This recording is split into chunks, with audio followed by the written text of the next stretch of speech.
আমি একবার আনসারী হুজুরের ওয়াজের মধ্যে শুনছিলাম, একজন কলা ব্যবসায়ী সে ভেবেছিল হয়তোবা তার কলাগুলো চুলায় দোকানে তুলতে পারে, তাহলে হয়তোবা তার কাস্টমার বেড়ে যাবে। যেই ভাবা সেই কাজ। তারপরের দিন তার কলাগুলো সব চুলায় দোকানে উঠাইছে। কলাগুলো দেখতে অবশ্য অনেক সুন্দর লাগছিল, আর অন্য দিনের তুলনায় আজকে তার দোকানে কাস্টমারগুলো অনেক ভিড় করতেছিল। কিন্তু অবাক করা বিষয়, শুধু কাস্টমারগুলো তার কলাগুলো দেখতেছিল, কেউ কলাগুলো কিনতেছিল না। কিছু সময় পর ওই কলাগুলো পচতে শুরু করলো। কলার মধ্যে থেকে দুর্গন্ধ শুরু হলো। কলার মধ্যে মাছি বসতে লাগলো। তাও আবার ভালো মাছি না, ওই পায়খানা যে মাছি বসে ওই মাছিগুলা বসতে শুরু করলো। একটা সময় দোকানদার বাধ্য হয়ে ওই কলাগুলো একটা টুকরির মধ্যে তুলে একটা জায়গায় ফেলতে গেল, কিন্তু যেখানে ফালাতে যায় কেউ ফালাতে দেয় না। এখানে ফালাবেন না, এখানে দুর্গন্ধ শুরু হবে।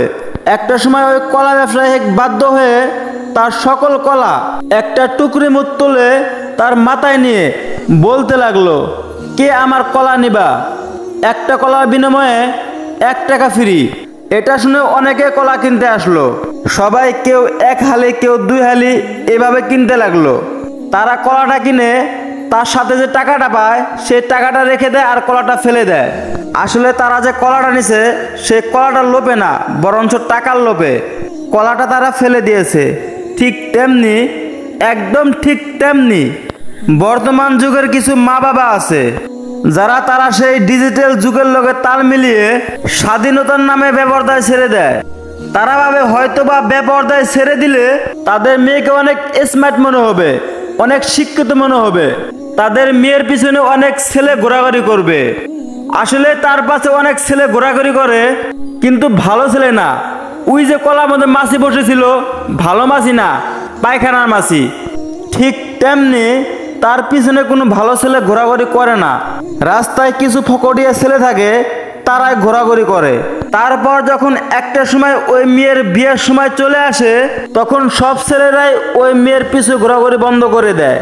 তারপর মেয়ের বাবা যখন ওই মেয়েকে বিয়ে দিতে যায়, তখন সবাই মানা করে দেয়। তখন বলে, তোমার মেয়ে খারাপ, তোমার মেয়েকে আমরা বিয়ে করব না। এইভাবে একের পর এক ওই মেয়েকে কেউ বিয়ে করতে চায় না। তারপরে মেয়ের বাবাও সবাইকে বলতে লাগে, ওই কলাওয়ালা বলেছিল আমার কলা যে নিবা কলা প্রতি 1 টাকা ফ্রি।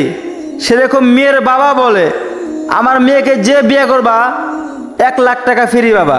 এই কথা শুনে হয়তো বা কিছু যুবক রাজি হয়ে যায়, কিন্তু এটা মেয়ের লোভে না, ওই মেয়ের সাথে যে 1 লাখ টাকা ফ্রি পাবে ওই টাকার লোভে। যেমন কলাওয়ালার কাছে কলাটা কিনে কলাটা ফেলে দিয়েছিল আর টাকাটা রেখে দিয়েছিল, ঠিক তেমনি আপনার মেয়ের সাথে এমনি হতে পারে। এই জন্য প্রত্যেকটা মা বাবাকে বলি, নিজের মেয়েকে পর্দায় রাখুন। আশা করে বুঝতে পারছেন। ধন্যবাদ।